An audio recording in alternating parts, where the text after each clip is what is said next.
don't know how to address it because it doesn't seem to have been specifically addressed in the past.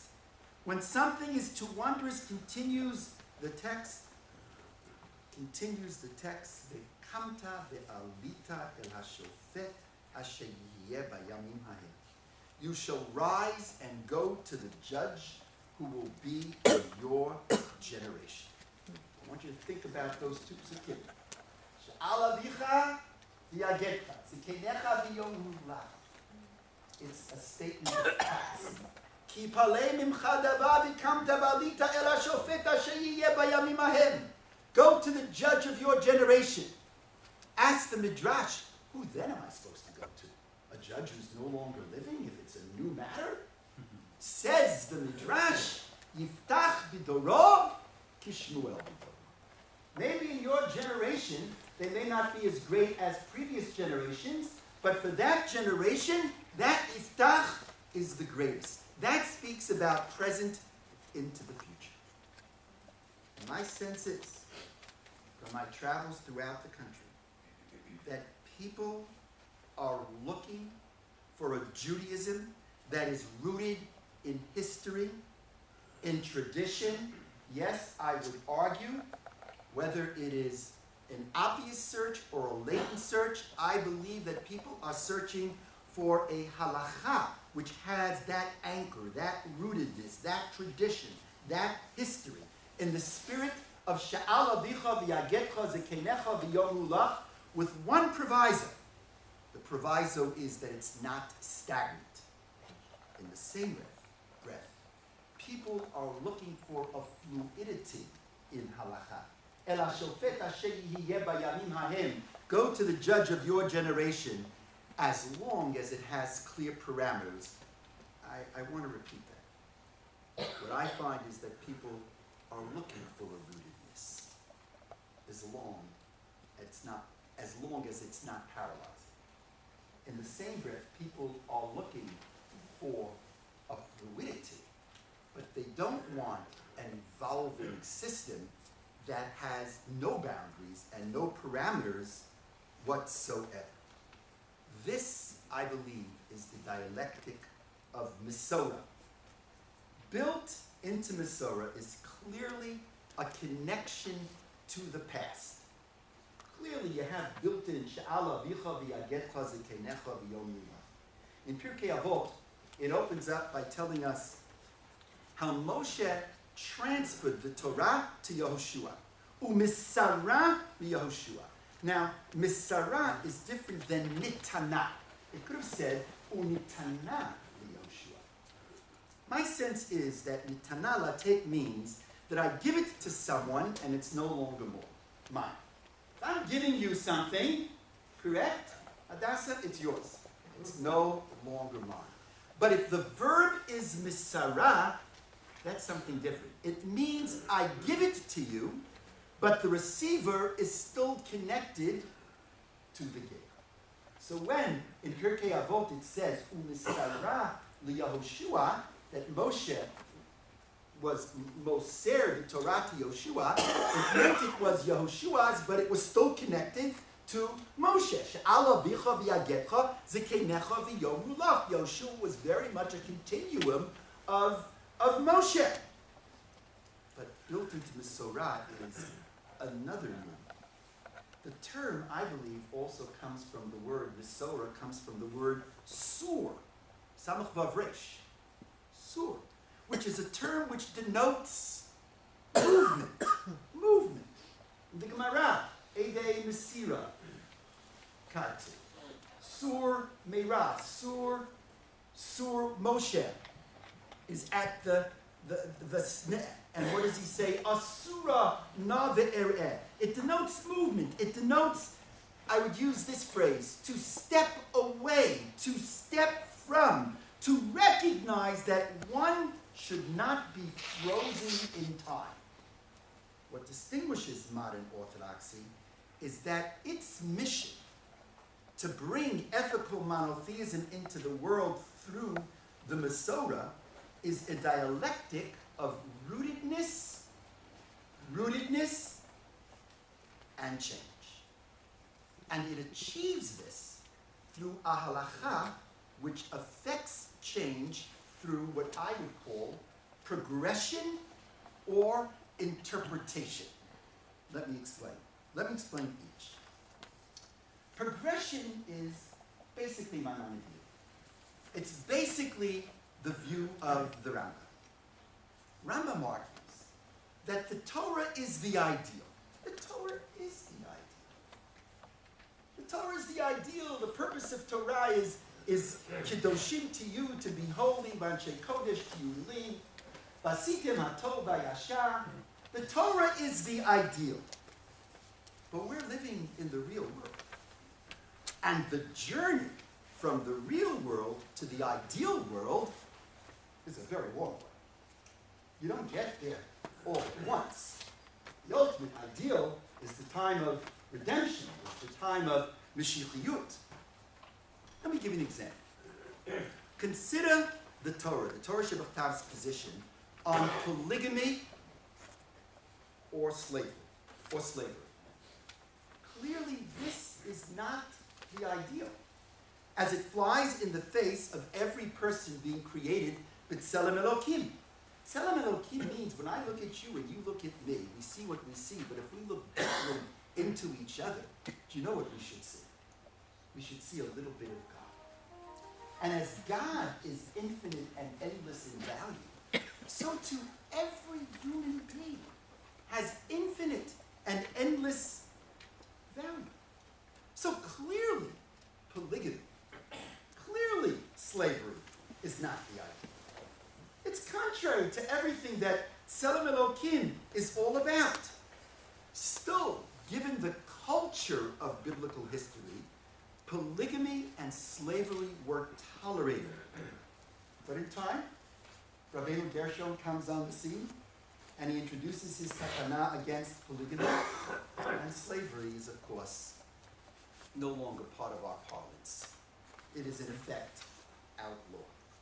Rambam argues the concept of progression in his Moreh Nevuchim, in the guide, in his discussion of sacrifices.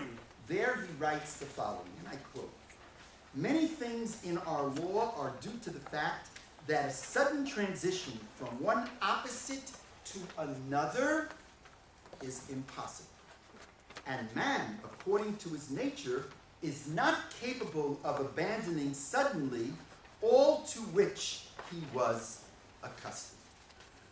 Interpretation is a different approach, even though I think in the end, the theory of progression and interpretation, I think they conflate.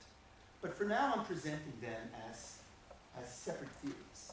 Interpretation is inherent in the oral tradition, and it is best expressed by the Zohar. The Zohar calls the written law Dina Kashya, and the oral law the Zohar calls Dina Rafia. For the Zohar, the written law presents a theory or principle which in specific cases can be very harsh. The oral law doesn't present theories. It presents the practical law, which is often softer in nature. Let me give you some examples. Consider the law of capital punishment.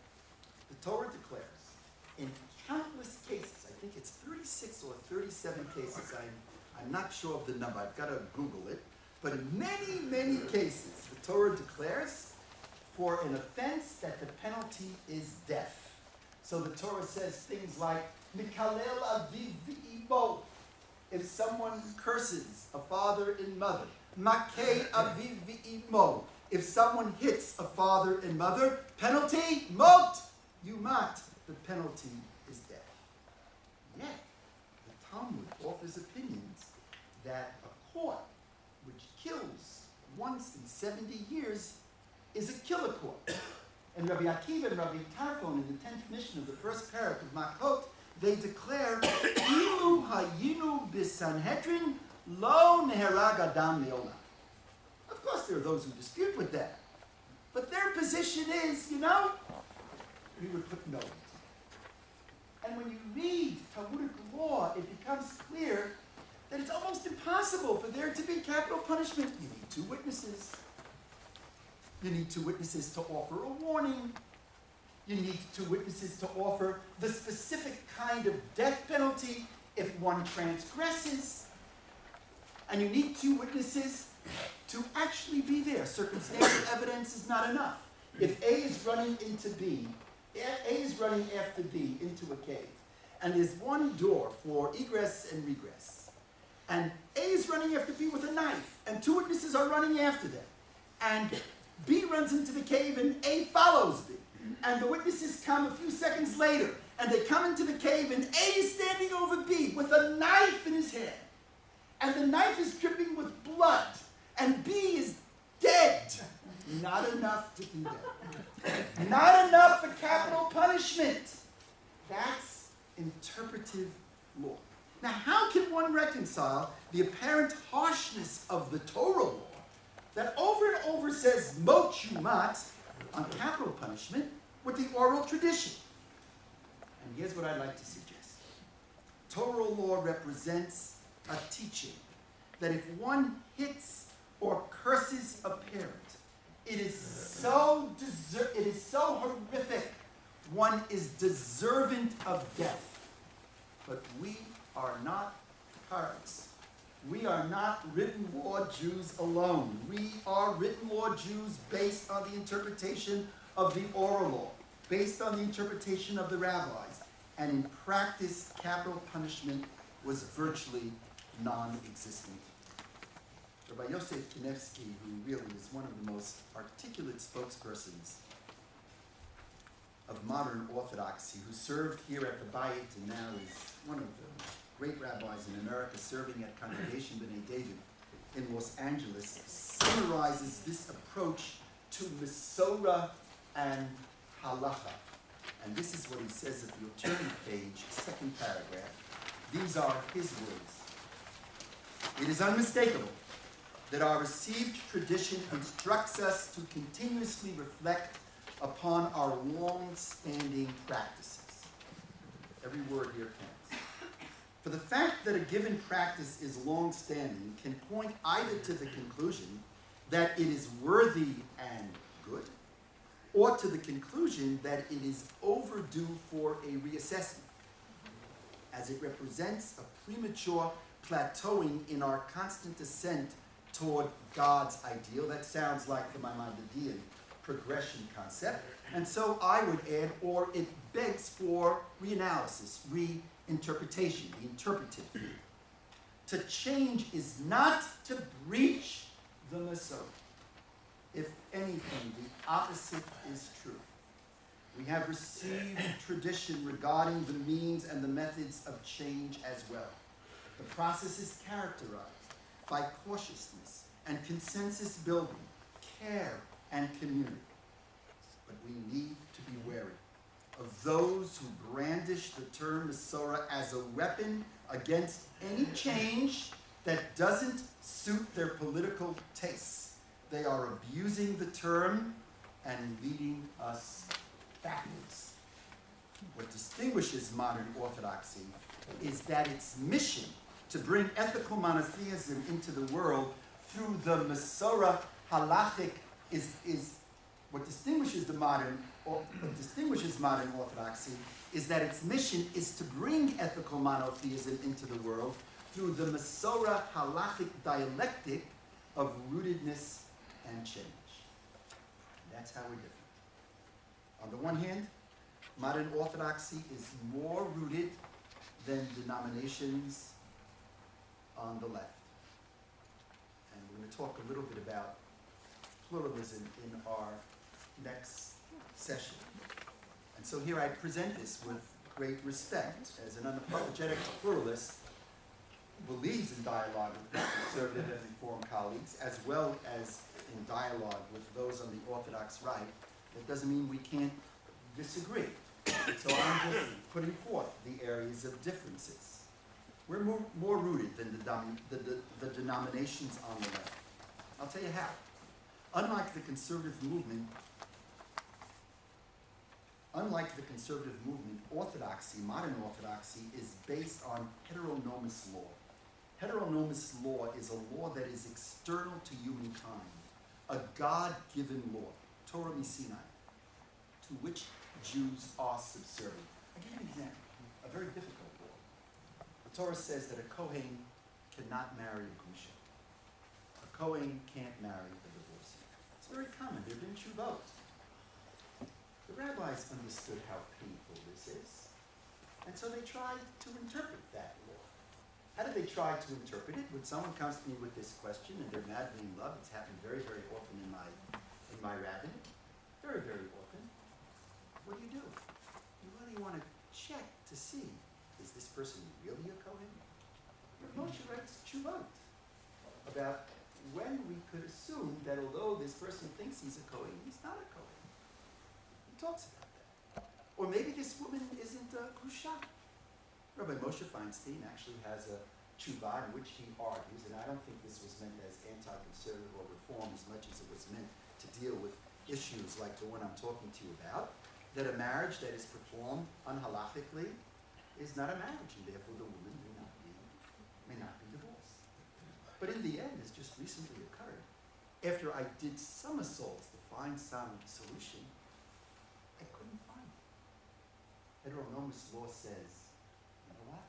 You can't find it. Notwithstanding my ethical sensibilities, I submit. That's heteronomous law. In stark contrast, I think, with the conservative movement. And I would add the following. This is a bit complicated, so let me try to explain it. In the same breath, or in addition, modern Orthodoxy believes that halakha is what can be called cumulative. That means if somebody comes to me with a question, and I have been asked to be the decisor on this particular question, what I do as a rabbi is I look at the full history of Jewish legal precedent. I'm looking into the text. I start from the Bible, I look at the oral tradition, and I look at what was binding law. I can look even as to what may have been a dat yachid, perhaps it was binding, and from that I build, and I can